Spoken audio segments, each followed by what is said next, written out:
écoutez Europe 1, il est 8h18, Patrick Roger. L'interview politique d'Europe 1 ce matin, je reçois François Rebsamen, ministre du Travail et maire de Dijon. Bonjour François Rebsamen. Bonjour Patrick Roger. Vous avez bien les deux titres, hein. Pour l'anecdote, pendant quelques jours vous allez cumuler.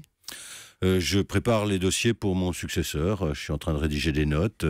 Donc je remettrai ma démission tout à l'heure au président de la République, après le Conseil des ministres. Et après, c'est lui qui décidera. Le temps, je vous dis, de préparer les dossiers, de faire les choses dans l'ordre et de transmettre. Vous allez rester encore quelques jours, quoi, c'est ça. La publication des chiffres du chômage la semaine prochaine, voilà. Ce sera pour vous. Oui, je pense. Oui. Je pense. Avec de bons chiffres, peut-être, pour terminer. Là, pour le moment, je ne peux pas vous dire, mais je l'espère, bien sûr. Oui. Honnêtement, s'il n'y avait pas eu cette règle du non-cumul, vous auriez pu rester, donc quand même. On peut déléguer à distance pour diriger une ville quand on la connaît bien, comme vous, non, Dijon? On peut déléguer quand on a, comme je l'avais, un premier adjoint qui était devenu maire, comme Alain Millot, mon ami, qui est décédé brutalement. Et voilà. Et donc j'avais pris un engagement. D'abord, j'ai un attachement particulier à cette ville. Ça fait 13 ans que je la dirigeais. Et j'ai été réélu. Et j'ai un attachement à cette ville. C'est ma ville de cœur. Et puis j'ai pris un engagement auprès des Dijonnais. Cet engagement que j'avais pris, c'est que si Alain Millot, pour une raison ou une autre, n'était plus maire, je reviendrai. Et donc. Oui, mais François Rebsamen, les Français. On ne peut pas cumuler. Ouais, on peut pas cumuler. Ouais. Non. Il y a quelques années, vous n'étiez pas contre, quoi. Non, vous l'aviez dit. J'étais pour cumuler une fonction exécutive locale avec un mandat national. Disant on pouvait être sénateur et maire. Mais je n'ai jamais prétendu qu'on pouvait être ministre et maire d'une grande ville. Ça a existé, du temps de Nicolas Sarkozy, Alain Juppé, je crois qu'il était ministre des Affaires étrangères. Donc il n'en a pas été question avec Manuel Valls, quoi. Pas du tout. Mais vous savez, ministre du Travail, j'y consacrais entre 12h et 16h par jour. Donc ça laisse peu de temps pour faire autre chose. Oui. François Rebsamen, les Français peuvent avoir du mal quand même à comprendre ce matin. Quand on est élu politique, c'est pour mener des combats, porter des engagements. Et l'un des plus grands aujourd'hui, c'est la lutte contre le chômage. Et vous y êtes et vous claquez la porte. Non, je claque pas la porte. Je me refuse à cette idée.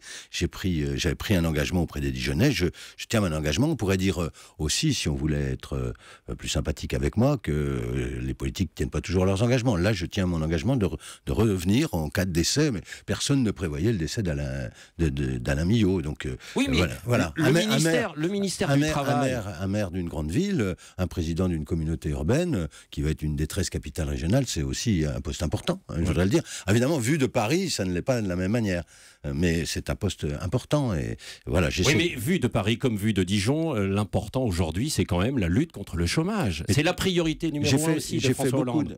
Bien sûr. J'ai fait beaucoup de choses pour préparer la situation, c'est-à-dire dès la reprise économique, tous les dispositifs qu'on a mis en place vont permettre assez vite d'engranger une baisse du nombre de chômeurs. Évidemment, on dépend de la croissance, tout le monde le sait, l'a compris. D'ailleurs, on l'a vu au deuxième trimestre, il y a eu... Croissance zéro, oui. Oui, mais il y a eu pour la première fois 27 000 créations nettes d'emplois. Oui. 27 000 créations nettes d'emplois, avec des secteurs qui sont toujours fragiles. Je cite beaucoup en contrat précaire, quand même, évidemment. En intérim. Oui, mais l'intérim, c'est le signe que ça redémarre, en général, en avance. Et donc, on a eu des bons chiffres de croissance au premier trimestre, 0,7%, et on est exactement dans la moyenne européenne. C'est 0,7% pour le premier semestre.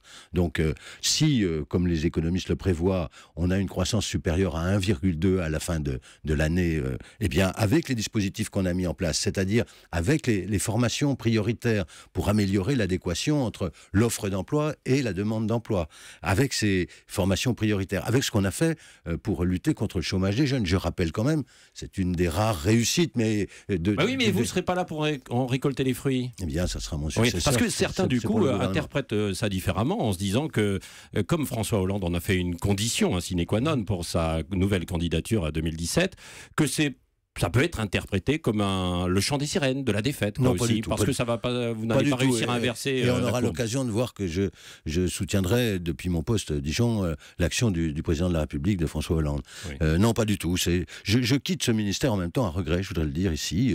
C'est un ministère qui n'est pas facile. On est en bout de course, je le rappelais, c'est-à-dire c'est nous qui annonçons les chiffres tous les mois.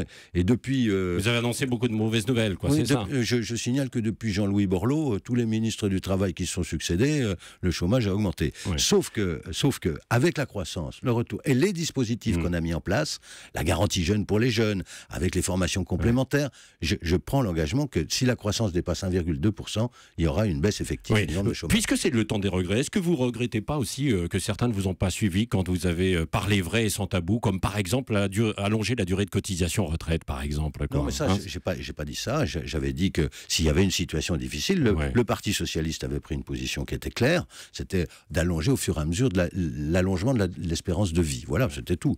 Mais les dispositifs que j'ai... Le contrôle des chômeurs... Le contrôle des chômeurs, c'est pas un flicage des chômeurs que je demandais, c'était l'application des droits et des devoirs. C'est-à-dire tout simplement, vous savez, il y a des gens qui décrochent complètement. Si on s'en préoccupe pas, si on va pas les chercher, si on leur demande pas pourquoi ils ont décroché, si on les remet pas dans un accompagnement intensif, ils reprennent jamais la voie du travail. Or, on doit chercher du travail quand on est demandeur d'emploi. C'est pas facile. Et il y a des tas de raisons qui font qu'on puisse... Donc il faut engager en fait des réformes. L'extension mais des ça a zones... été fait. Je signale que... Sur le dialogue social, notamment. Je signale que sur le contrôle des chômeurs, 200 personnes vont être dédiées à cela pour aller chercher ceux qui, aujourd'hui, sont loin de tout, qui ont arrêté de chercher. Oui. Votre sera plus grande fierté, alors, ce matin, justement, en quittant ce ministère du Travail, c'est de me dire qu'en 2 ans, le chômage des jeunes n'a pas augmenté, il a même légèrement reculé, et moins 6 000 demandeurs d'emploi jeunes au mois de juin. Ça, c'est une de mes fiertés. Et puis la loi sur le dialogue social, qui est une loi de progrès social,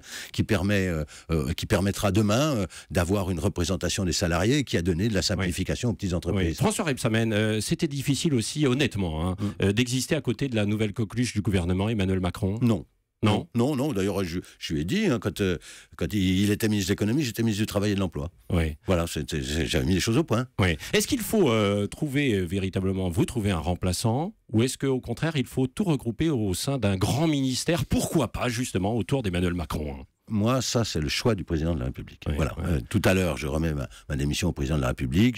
J'ai quelques jours, une semaine ou deux, pour faire la transmission des dossiers, préparer, puisqu'il y aura une grande conférence sociale les 19 et 20 octobre prochains. J'avais commencé les consultations. Il faut que je rédige les notes pour mon successeur ou la personne qui va me succéder. Oui, le successeur ou la personne. Mais c'est vrai que le ministère du Travail, parfois, on peut manquer peut-être de prérogatives, parce qu'il y a le ministère de l'économie, des finances, et on ne peut pas mener en fait ces batailles librement. Est-ce que vous pourriez donner ce conseil à François Hollande, peut-être, plutôt que de vous trouver un successeur regroupé pour cette dernière bataille? Je vois ce que vous voulez me faire dire, mais ça sera son choix. Ça sera son choix. Je pense que le ministère du Travail, de l'Emploi, de la formation professionnelle et du dialogue social est un ministère à temps plein. Oui, à temps plein, effectivement, mais avec un ministre... donc c'est ce que vous allez conseiller, quoi. Je ne me permettrai pas de conseiller. Je laisse aujourd'hui le président choisir, c'est son rôle. Oui. François Hollande doit penser justement aussi aux prochaines échéances en nommant un successeur, s'il y en a un. L'élargissement, par exemple, vers Europe Écologie Les Verts. C'est son choix. La chose que j'ai dite et que je maintiens, c'est que on doit, quand on est ministre du Travail et de l'Emploi, quand on est ministre du Dialogue Social, parce que ces contacts sont permanents, on doit être en ligne directe, en lien direct avec le président de la République et le Premier ministre. Voilà. Oui. On doit être en phase avec le président et le Premier ministre. Vous étiez en phase? Je le crois. Oui. J'en suis sûr. Oui, jusqu'à la fin. Oui, bien sûr. Donc dans les 15 jours qui viennent également, c'est ça, on répète. Bien sûr. Vous allez vous exprimer ce matin au Conseil des ministres ou pas? Si on me donne la parole, oui, je m'exprimerai pour dire je vais remettre ma démission au président et au Premier ministre dans quelques instants. Et puis un peu votre sentiment? Mon sentiment, bien, je vous l'ai dit, il y a des fiertés, et puis j'ai des regrets, j'en ai un.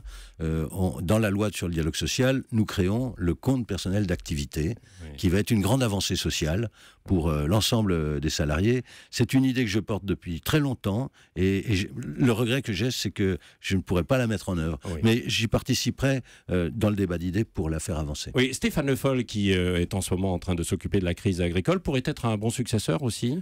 Il est dans la crise agricole, il y est pleinement engagé, et il a dit hier qu'il n'envisageait pas de faire autre chose que de s'occuper de la crise agricole en ce moment. C'est une triple crise, vous le savez, porcine, bovine, ovine, et donc il y a un problème dans ce pays, avec l'agriculture française telle qu'elle est, des investissements qui n'ont pas été faits souvent, et donc il s'en occupe tous les jours et même toutes les heures. Le même problème que vous avez pu rencontrer... C'est un très bon ministre de l'Agriculture, je Oui, dire. le même problème peut-être que vous avez rencontré aussi avec des charges trop lourdes encore pour les entreprises, comme dans le secteur. Mais on a simplifié la vie des entreprises. La principale handicap que rencontrent les petites entreprises, c'est la lourdeur administrative. Ce qu'ils veulent, les entreprises, c'est des carnets de commandes qui sont pleins.